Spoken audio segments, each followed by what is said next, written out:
자, 유대균 씨가 4월 16일 날 세월호 사건이 발생한 뒤에 3일 뒤인 4월 19일 날 프랑스로 출국을 하려다가 출국이 금지가 됐죠. 누군가 알려줬을까요? 왜 그때 잡지 못했을까요? 그런 의문에 대해서 한번 짚어보겠습니다. 그리고 체포되기까지 여러 사람의 제3의 조력자들이 있었다. 이런 얘기들이 나오고 있는데 그 소식도 함께 알아보겠습니다. 하중대 국장님, 어떤 일이 있었던 겁니까? 예. 4월 19일 날 유대균 씨가 자기 측근과 함께 인천국제공항으로 갑니다.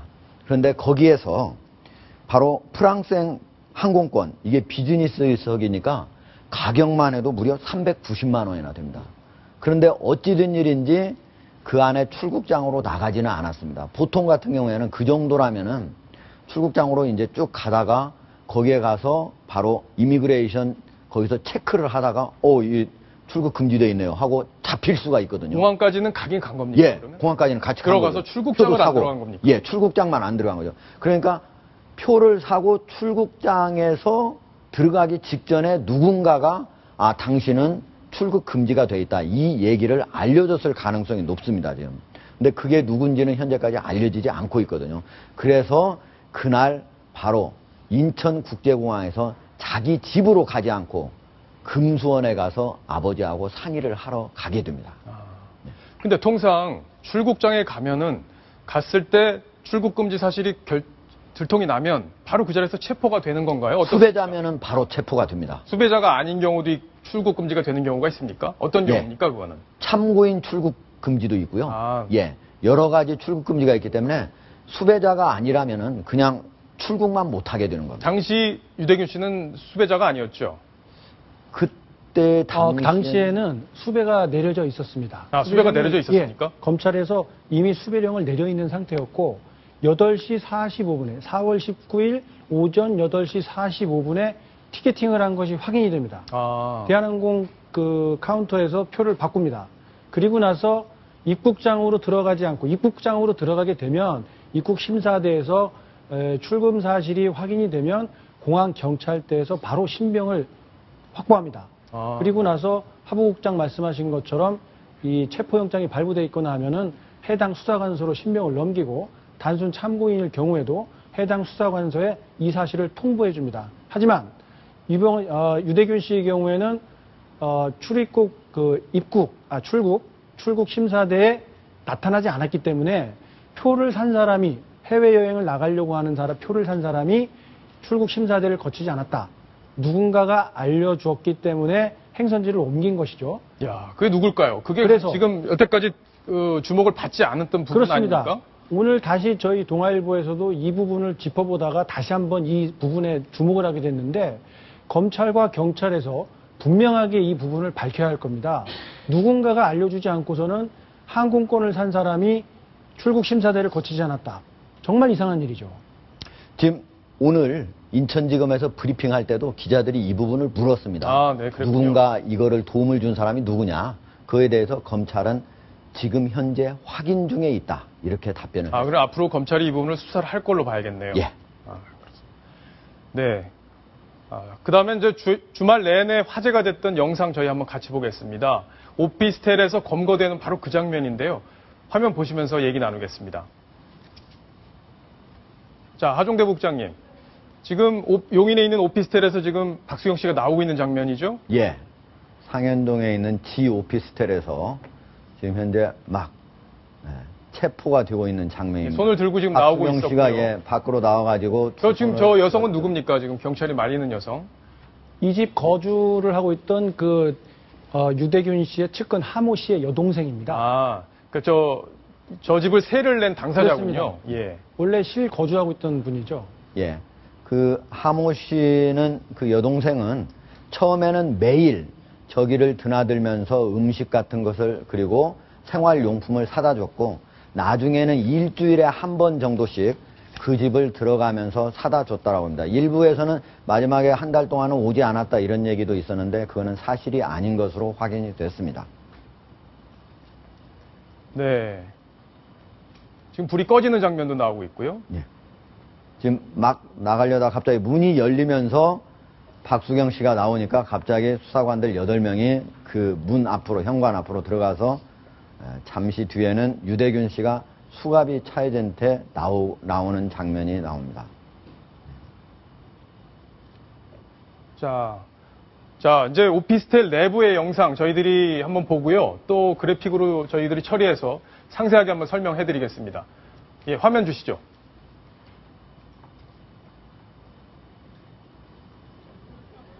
네, 저 장면은 그 현관문 내부에 붙어 있던 각종 배달 음식점 전단지입니다.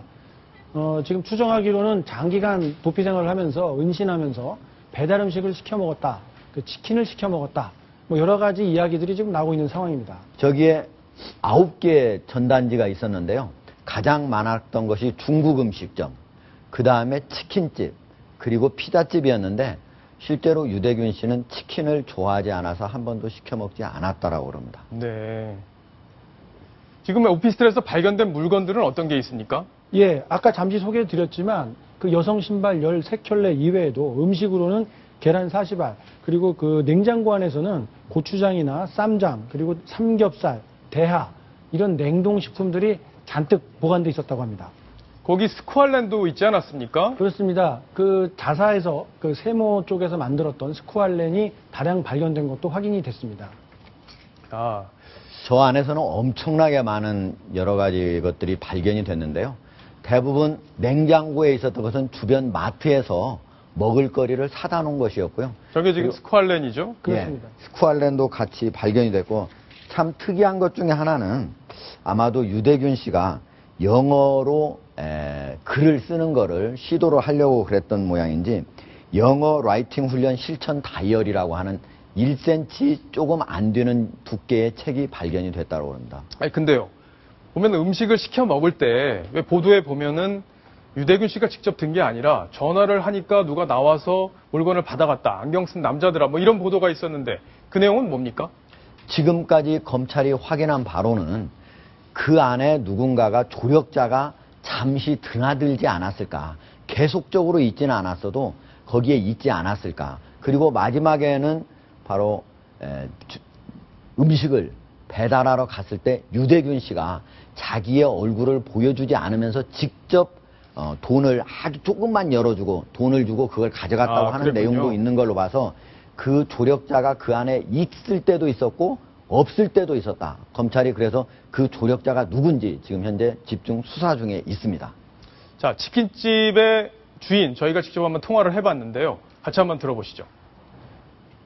이때라도 호출을 진짜 안 해줘가지고 나 타고 있는 거 아닌데 호출도 안 해가지고 딱 전화를 해갖고 그것이 이제 오늘 이제 피도 열더라고. 남자는 목소리가 잘 울리는데 말투는 그냥 평상시에 약간 소심하게 얘기를 하고.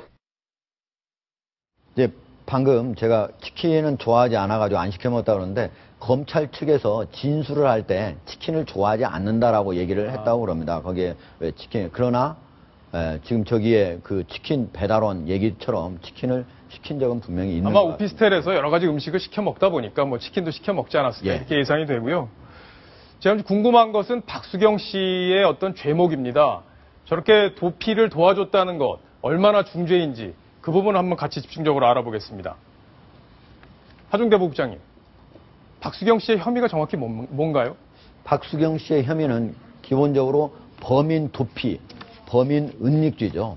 박수경 씨 같은 경우에는 원래는 검찰이 자수를 하면은 불구속으로 해주겠다고 하지 않았습니까? 지금 현재 범인 도피죄, 은닉죄 같은 경우는 형법 151조 2항, 1, 2항에 있는 건데요. 벌금 이상의 죄를 범한 자를 은닉, 도피하게 한 자는 3년 이하의 징역 또는 500만 원 이하의 벌금에 처한다라고 되어 있습니다. 여기서 은닉, 도피라고 하는 거예요. 은닉은 그 사람이 숨을 장소를 제공하는 것이 은닉이고 도피라고 하는 기타 그 방법 이외에 다른 방법으로 도와주는 건데요. 지금 현재 유대균 씨 같은 경우는 벌금형 이상이죠. 분명히 99억 원 이상의 횡령 배임죄니까 그게 된다면은 뭐 징역형 이상을 살 수 있으니까 네. 당연히 범인 은닉 도피죄에 해당한다고 볼 수가 근데 있습니다. 궁금한 게요. 지금 벌금형 이상의 형의 죄를 범한 자 이렇게 지금 규정이 돼 있지 않습니까? 전제 조건이. 예. 근데 만약에 유대균 씨가 무죄가 날 경우에는 어떻게 되는 겁니까? 예. 지금 현재 범인이 완전히 유죄가 확정된 사람 이외에도 수사를 받고 있는 사람도 범인 도피나 은닉죄가 된다는 것이 대법원의 판례입니다. 그런데 만약에 저 사람이 무죄를 주장하고 끝까지 무죄를 다퉜는데 완전히 무죄로 난다 하면은 제 생각에는 제가 이건 법률 전문가한테 다시 한번 물어봐야 되겠는데 당연히 그 주범이 무죄면은 범인 도피 은닉죄도 무죄가 되지 않을까 이렇게 생각이 드는데 어떻게 될지는 제가 한번 물어봐야 되겠습니다. 그거는. 예, 아마 그 수배 중이었기 때문에 예. 그러니까 죄를 짓고 있다는 걸 의식을 얼마든지 박수경 씨가 할 수 있지 않았을까요? 네, 충분히 지금 현재 같이 도주한 걸로 보면은 범인이라고 지금 판단을 하고 했기 때문에 그런 걸로 보면은 또 유죄로 하지도 할 수 있지 않을까 이렇게 생각이 듭니다. 자, 근데 아까 보면 151조 2항에 보면은 단서 조항이 하나 있었죠. 네. 동거인이나 그렇습니다. 또 친족 이런 사람들은 처벌을 좀 안 받는다 이렇게 좀 되어 있는데 그건 어떻게 봐야 됩니까? 가족이나 예를 들어서 아버지가 범죄를 저질러서 도망가겠다고 하는데 아들이 숨겨줬다 해서 아들을 처벌하진 않거든요. 우리나라에서는 그런 그 동방예의지국이라는 말이 그냥 나온 게 아닌 것처럼 가족 간의 이런 그 최소한의 보호행위라는 거에 대해서는 법적으로 처벌할 수 없다라는 게 형법 단서조항인 거죠. 하지만 이 박수경 씨 같은 경우에는 법적인 가족도 아니고 법적인 배우자도 아닙니다. 다만 일각에서 의심을 하는 것처럼 둘이 만약에 어떤 남녀 관계로 발전된 사이였다면 내연 관계였다 이렇게 볼 수도 있기 때문에 그 부분 때문에 제가 질문을 드린 겁니다. 그렇습니다. 만약에 그런 의혹이 사실이라 할지라도 이건 또 법적인 부부 관계가 아니기 때문에 이 사안을 적용할 수 있는 이 단서 조항을 적용할 수 있는 관계냐 아니냐 이런 것을 가지고도 또 한 번 법적인 다툼이 있을 수가 있습니다. 그것과 관련해서요. 친족이라 하면 8촌 이내의 혈족을 말하거든요. 과거에는 아버지 혈족만 하고 모친은 사촌까지만 했었는데 이게 남녀 불평등이라고 해서 2005년에는 그걸 바꿨습니다. 그래서 8촌 이내의 혈족 그리고 인척 같은 경우에는 4촌 이내 그리고 배우자인데 배우자 속에 동거인이 포함이 됩니다. 그래서 사실상의 동거인, 실질적으로 혼인 관계라고 거의 볼 수 있는 동거인이라면은 그 면책이 되는 거죠. 그래서 지금 박수경 씨 같은 경우는 오히려 연인 관계를 완전히 시인을 하게 되면 오히려 지금 죄가 없게 되는 아주 이상한 그런 상황이 돼 있는 상태입니다. 근데 박수영 씨도 그렇고 유대균 씨도 그렇고 지금 부부관계가 유지가 되고 있는 상황이기 때문에 사실혼 관계로 본다. 그 부분도 조금 애매하게 보일 수는 있습니다. 그리고 현재 부인하고 있기 때문에 그게. 아까 자막에도 잠깐 나왔지만은 그 탈주범 이대우 씨를 도왔던 그 조력자가 집행유예 2년을 선고받은 적이 있었거든요. 그렇죠. 사실 이게 범인 은닉죄가 상당히 무거운 죄인 것 같아요. 외국에서는 이런 경우에 사후 공범죄까지도 적용을 해가지고 강력하게 처벌을 하고 있습니다.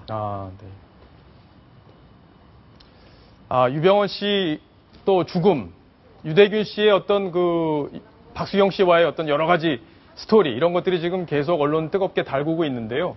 저희가 후속되는 소식들 자세히 취재해서 여러분께 전달해 드리도록 하겠습니다.